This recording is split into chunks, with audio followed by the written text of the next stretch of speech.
Bonjour aux lecteurs de notre chaîne YouTube et aussi aux membres du forum de rcmag.com.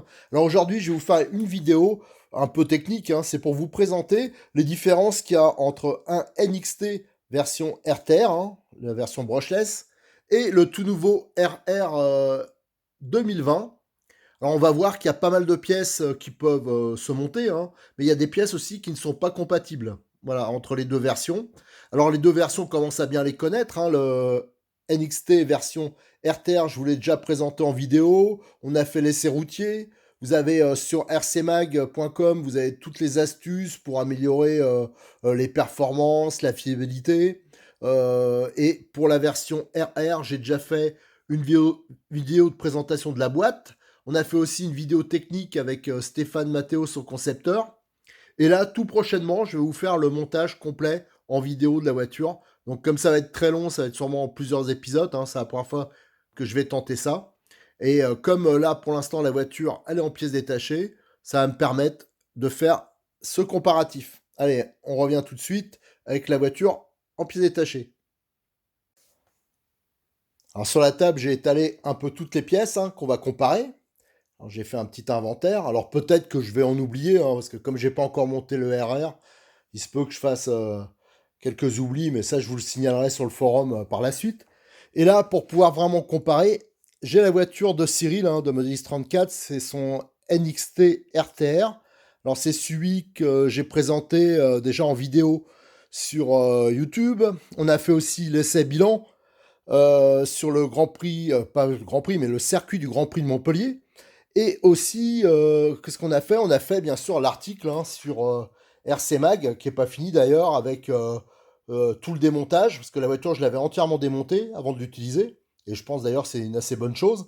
Et après aussi, toutes les petites préparations, les petites. Ça fait un an à peu près qu'elle roule la voiture. Donc maintenant, on a un bon recul sur sa fiabilité, sur les bidouilles à faire. Alors la voiture, hein, par rapport au RR, on va retrouver des pièces qui sont présentes sur la nouvelle version compétition, comme les supports amortisseurs carbone avec les petites protections en aluminium. On les a à l'avant, à l'arrière. Alors ça, faut avouer que Cyril, il a plus monté dès le début. Il m'a demandé de lui monter pour se faire plaisir, hein, parce que c'est vrai que c'est des pièces qui sont assez jolies. Après, pour le reste, il n'a pas monté grand-chose. Il n'a même pas les noix options. Parce que pour l'instant, on peut voir, il les a pas trop usées, voire pas du tout, quasiment. Parce que déjà, le point, c'est qu'il l'utilise en 3S. Parce que comme il n'a pas un niveau de pilotage extraordinaire, et que je voulais faire un test, j'ai fait un comparatif avec cette voiture. D'ailleurs, c'est un article qui viendra par la suite. 2S, enfin plutôt 4S, 3S. Et quand on avait chronométré, lui, il allait plus vite en 3S. Donc ça a l'avantage de revenir beaucoup moins cher et aussi d'avoir une voiture qui est beaucoup plus facile. Et si c'est bien réglé, franchement, la différence, elle n'est pas énorme. Alors, c'est pour ça notamment qu'il y a un petit pontage là. On peut voir que par rapport à la voiture d'origine, le bac, c'est un bac qui est quand même assez lisse. J'avais fait un montage différent parce que vous avez normalement le contrôleur qui est au-dessus, la platine. Alors on remarquera d'ailleurs que le RR qui est sorti actuellement, il a exactement ce montage-là, hein, parce que là on peut voir, il a aussi ce montage-là. À l'époque, j'avais fait une petite platine, donc ça permet d'avoir un montage souple et séparé à l'arrière. En fin de compte, ils ont repris cette implantation qu'on retrouve sur beaucoup de voitures, hein. Pareil, donc on avait supprimé, on avait simplifié à cet endroit aussi. Voilà, on avait fait une petite modif ici parce que la biellette d'origine, elle est un peu longue sur le RTR, hein. RR, je peux pas vous le dire encore. Et en plus, le palonnier est en plastique. Et donc pour pas le foirer, on avait mis vite fait un petit palonnier en alu. Mais il n'est pas spécialement hyper adapté celui-là. Donc on va voir pour faire mieux sur le RR et on le modifiera par la suite aussi sur le RTR. Voilà, autrement, la voiture, elle est d'origine. La seule pièce qu'il avait cassée, c'était, ben, je crois que c'est sur la vidéo qu'on avait fait à Montpellier. C'est Cyril qui pilotait et il n'était pas habitué à faire à sauter les grosses bosses. Et il avait cassé la petite plaque qu'il y a devant, là, le support triangle avant, et qui est réputé un peu fragile sur cette voiture, et qui existe en option un peu plus épais. Et ça, je vous en parlerai tout à l'heure, parce que cette option, justement, n'existe plus, et je vais vous parler ce qui la remplace. Alors après, sur le RTR, c'est une carrosserie qui est déjà peinte. Et bien sûr, sur le RR, c'est une carrosserie à peindre. C'est strictement la même, on peut voir. Donc de ce côté-là, pas de problème. Après, nous avons les châssis. Alors les deux châssis, alors ils sont assez différents, hein. Il y a le châssis ici du RTR qui est assez simple, hein, c'est du 3 mm. Et à côté, on a le châssis du RTR. Alors, on peut voir, il est beaucoup plus travaillé, hein. Il y a beaucoup de travail d'allègement. Et surtout, c'est du 4 mm. Alors au niveau poids, il y a quand même une différence, hein. Le châssis du RTR, je l'ai pesé, il fait 294 grammes.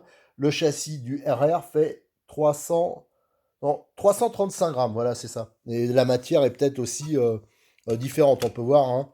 Il est gravé en dessous. Voilà. Alors il s'est avéré que j'ai fait un petit comparatif, parce que normalement, ça ne devait pas monter l'un sur l'autre.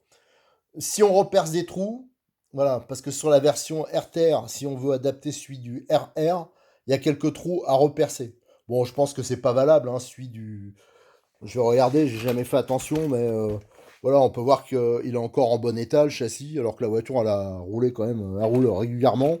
Alors souvent, il faut avouer qu'elle roule pas mal à Pézenas, donc comme c'est une piste en astro, c'est sûr que ça use un peu moins les voitures, même beaucoup moins, hein, qu'une piste où il y a plein de cailloux.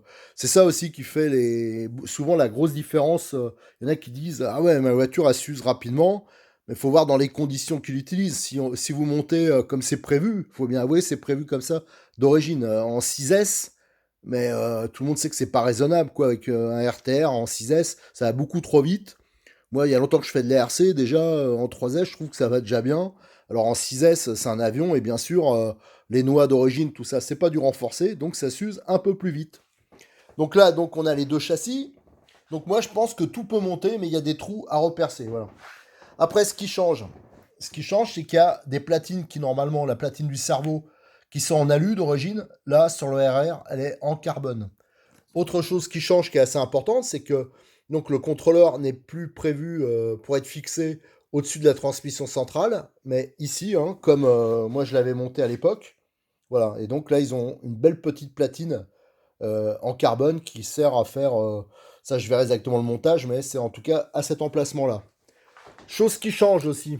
Alors ça, c'était le bac pour les accus, hein, donc qui est hyper massif. Et moi, je l'avais changé à l'époque par un bac que vend Modelis 34. Parce que bien sûr, vous voyez, si j'avais laissé celui d'origine, il passe pas, je pouvais pas monter le contrôleur à l'arrière. Alors ça, le nouveau est beaucoup plus court et beaucoup plus léger. Alors par exemple, pour vous donner une idée, celui-là il fait 109 grammes avec les sangles. Celui-là il en fait 45 avec les sangles. Alors déjà, il y a un bon gain de poids. Et ça, le poids, c'est toujours bon pour les performances, pour la consommation, pour le moteur aussi, pour éviter de le faire chauffer. Autre point qui a changé, c'est ici, vous avez donc la pièce du RTR, hein, qui est en plastique. Voilà. Alors donc, on peut voir qu'il y a juste le trou pour l'axe de triangle supérieur, hein, c'est pas ajustable. Et là, maintenant, on a cette pièce, hein, qui est en aluminium usiné, et on peut voir qu'il y a un emplacement pour un insert, donc une possibilité de réglage. Le seul truc, c'est que, comme l'a signalé Stéphane sur la vidéo, la pièce, elle pourrait monter, mais c'est juste un problème de renfort. Alors ça, c'est quelque chose que je vais vérifier. Apparemment, il n'y aurait pas le bon trou. Apparemment, le trou... Tiens, on va le vérifier sur la voiture. Alors, sur la voiture, c'est celui qui est là. Donc, si on prend... Allez, je le fais en direct avec vous. On va voir si le trou... Non, le trou, on voit qu'il n'est pas au bon endroit. Là, vous avez le trou qui est utilisé en nitro. Et là, vous avez le trou qui est utilisé en brushless, hein, c'est à cause du bac, là. Et voilà, donc on voit qu'il est pas... On peut plus mettre le renfort avant si on met cette pièce. Alors ça pourrait monter, mais après, on n'a plus de renfort avant. Alors le châssis, à moins de faire un montage un peu différent, hein. Par exemple, en se prenant sur la platine, c'est tout à fait possible, hein. Donc c'est montable, mais il faut un peu bidouiller. Après, qu'est-ce qu'on a? On a... Alors ça, Cyril, on peut voir qu'il ne l'avait pas, il ne l'a jamais monté. Mais là, vous avez les colonnettes de renfort hein, en aluminium. Alors c'est surtout pour l'esthétisme, hein, pour le support d'aileron. Après, nous avons les supports d'amortisseurs en carbone. Alors ça, c'est la pièce, c'est vraiment pour se faire plaisir, surtout l'arrière. Et l'avant, c'est vrai que c'est quand même plus solide que sur celle qui est d'origine sur les RTR. Et avec ça, alors ça, je pense que c'est la seule marque qui le fait. Je trouve que c'est très bien. Ils ont fait des petites plaques en aluminium là, et qui évitent d'abîmer les pièces en carbone. Alors ça, c'est faut quand vous commandez cette pièce, faut absolument prendre ces pièces qui correspondent. Voilà. Après, ce qui change aussi, c'est les coupes coniques. Alors, que la couronne, le pignon, j'ai regardé, c'est la même référence. Alors ça, c'est un diff de RTR. Et ça, c'est celle du RR. Alors donc, qui est censé être, je sais pas exactement, plus solide peut-être. Mais bon, moi, pour avoir déjà démonté le RTR plusieurs fois, je vois pas le couple cassé. Mais bon, en tout cas, c'était une option sur le RTR. Ce qui change aussi, c'est les amortisseurs. Alors, on peut voir, hein, je vais mettre à côté. Ceux d'origine du RTR, c'était du 16 mm. Et là, ils sont un peu redescendus en taille, c'est du 15 mm. Voilà, donc c'est censé. C'est vrai que normalement, c'est connu comme ça. Plus ils sont petits en diamètre, plus c'est quand même plus simple à régler. Alors, ça, c'était une option qui est chère d'ailleurs. Les pièces de Hobbytech sont pas chères, sauf cette option qui était en aluminium. C'est la coupelle de ressort, donc qui offre un meilleur guidage que d'origine. Alors, ça, elle est d'origine. Qu'est-ce qu'on a qui change aussi? On a le renfort arrière hein, de châssis avec du flex, hein, donc ça permet d'avoir une certaine élasticité. À savoir que le renfort d'origine en plastique est livré dans la boîte hein, sur le RR. Là, pareil, là j'ai démonté les cardans. Là, vous avez en dessous les nouveaux cardans, c'est ceux du RTR. Et là, vous avez les cardans. Non, j'ai une bêtise, ça c'est ceux du RR. Et là, vous avez les cardans du RTR. On peut voir, c'est pas du tout la même. Là, c'est cardan à croisillon, là, c'est VD. C'est assez différent. Voilà. Après, nous avons aussi, maintenant, il y a des bouchons qui sont borgnes. Alors, ça, c'est un très bon point parce que c'est souvent une option qui est pas chère, mais là, au moins, c'est directement dans la boîte parce que ça évite d'abîmer le filetage des moyeux. Et donc ça facilite le remontage, on ne sera pas embêté. Ça évite aussi que la terre elle rentre dans les moyeux au niveau des cardans et qu'on ne puisse plus accéder à la petite BTR qui permet de bloquer les goupilles.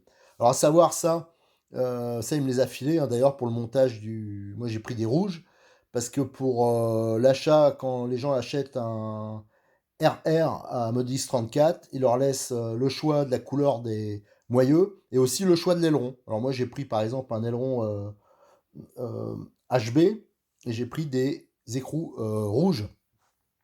Là on a la transmission centrale qui a changé sur le RR. Alors ce qui a changé c'est quasiment tout. Hein. Donc on voit le palier central, la glissière, le nouveau petit palier en plastique et maintenant on a cette pièce. On peut voir, allez on va aller voir sur la voiture à côté qui nous sert de modèle. On peut voir que c'est pas du tout pareil. D'ailleurs, ça sera beaucoup plus bas. Parce qu'ici, en fin de compte, venait se fixer, je rappelle, ici il y a une platine où venait se fixer le contrôleur. Voilà. Donc là, on peut voir que les deux côtés c'est ouvert. Et là, on a la partie supérieure. Donc ça permet d'avoir un démontage rapide du différentiel central. Donc ça, c'est quand même un gros plus. Hein. Toutes les voitures l'ont pas. Alors qu'est-ce qu'on a? On a ces pièces qui est en option sur le RTR, hein, c'est les noix renforcées. Là pour le diff central, là c'est pour les diffs de pont. Ça maintenant dans le RR, c'est deux boîtes. On avait une option qui n'existait pas pour le RTR, et donc qui vient de sortir. Hein, donc ça c'est une option qui peut être intéressante, surtout pour ceux qui roulent en 6S, donc qui ont tendance à user assez rapidement les pièces métalliques. Donc on a maintenant les sorties de pont qui sont aussi traitées. Donc la même matière que ça, et cela pour les avoir vus, avoir des retours d'utilisateurs, ils sont vraiment solides. Autre changement, les cellules. Alors les cellules, là vous avez les cellules du RR et là vous avez des cellules de RTR. Alors la différence déjà, on peut voir, c'est la fixation de la barre anti-roulis. Là c'est un système pivotant. Et aussi ce qui change, c'est la fermeture, la fixation des cales en fin de compte. Là, on peut voir les cales, c'est par vis, tandis qu'ici, c'est traversant. Alors, vous avez ces axes-là qui traversent toute la cellule. Alors là, on le voit mieux, on le comprend mieux ici. Ici, vous avez donc une cale de RR. Donc voilà, ça traverse toute la cellule. Tandis que sur le RTR, c'est vissé. Des vis qui sont d'ailleurs assez petites, mais bon, moi, j'ai jamais eu de problème avec ça. Donc voilà, c'est pour ça que les cales qui sont maintenant en option sur le RTR plutôt, voilà, elles sont noires. Ça permet de les différencier avec les cales du RR, elles qui sont une sorte de gris, voilà. Et donc ça, c'est les inserts. Et là, vous avez qui permettent donc de faire une multitude de réglages. Et là, donc vous avez les axes de triangle. Donc si vous voulez monter ce système de réglage sur le RTR, ce sera obligatoirement ces cales. Donc elles existent individuellement, mais c'est beaucoup plus intéressant en prix de prendre. Alors j'en ai là un exemple, hein, s'il m'en avait passé. C'est un sachet et dedans vous avez tous les inserts et vous avez les deux cales. Et ça c'est pour le train avant. Voilà. Donc vous avez un sachet pour le train avant, un sachet pour le train arrière. Mais donc je rappelle, ne vous trompez pas, les noirs c'est pour le RTR, les autres c'est pour le RR. C'est juste une histoire de fixation sur la cellule. Voilà. Donc ça, c'est ces axes qui existent en plusieurs tailles. Alors je crois qu'il y a pas mal d'utilisateurs d'autres marques qui en achètent, hein, des Hobbytech, parce que c'est vrai qu'ils sont pas mal. Ils sont assez solides, filetés. Donc ça permet, je sais que ça monte sur des Mugen par exemple. Après, ce qui change d'autre, c'est par exemple les barres de direction. Là, les barres de direction sur la version RTR, elles sont assez petites en diamètre. Je crois même que c'est du 3 mm là. Tandis que là, elles sont beaucoup plus grosses. C'est du 4 mm. Autre changement, c'est le palonnier. D'origine, il y a un palonnier en alu avec des inserts plastiques. Alors, c'est vrai que ça aurait été mieux d'avoir un palonnier tout alu. Mais le problème, c'est que ça dépend. Il y a des 25, des 23 dents. Ça dépend de la marque de cerveau qu'on utilise. Alors, ils ont voulu faire un peu universel. Voilà. Après, tout ça, c'est des choses qui existaient déjà, mais c'était pas dans les mêmes couleurs. Et voilà. Donc ça, c'est les fixations, par exemple, de la boîte radio. Ça, c'est pour l'antenne. Ça, c'est la colonnette pour la platine du cerveau.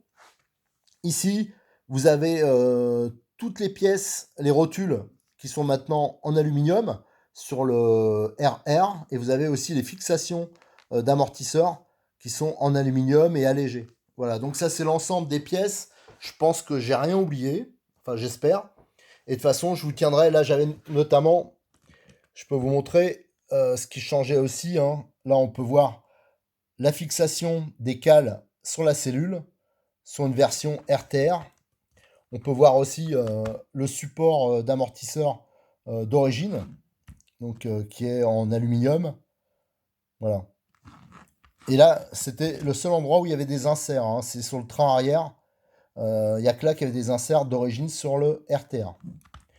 Voilà, ben, je pense vous avoir tout montré à peu près.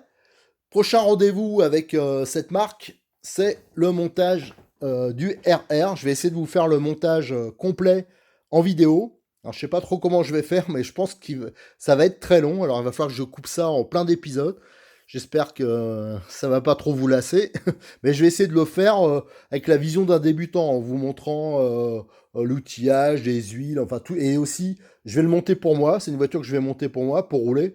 Donc, je vais le monter à ma sauce. Et je ne vais pas hésiter au fur et à mesure du montage à faire quelques petites modifications, quelques petits ajustements. Voilà, je vous remercie. Donc à bientôt sur notre chaîne YouTube. Et aussi, n'oubliez pas le forum de RC Mag, où c'est là, par la suite, il y a toujours un décalage, hein, mais après je mets les photos, je mets des informations, quelques rectificatifs aussi. Et je vous invite à venir y participer si vous êtes possesseur de NXT pour échanger ensemble sur cette voiture et essayer de trouver des astuces, des améliorations. Pourquoi pas organiser des roulages ensemble, voilà, pour essayer d'évoluer et d'aller au mieux, quoi, voilà. de trouver des astuces, c'est ça aussi le modèle réduit, hein. C'est pas juste monter, utiliser une voiture RTR qui est toute montée. Le plaisir aussi, c'est de monter, de bidouiller, de personnaliser. Voilà, merci, à bientôt.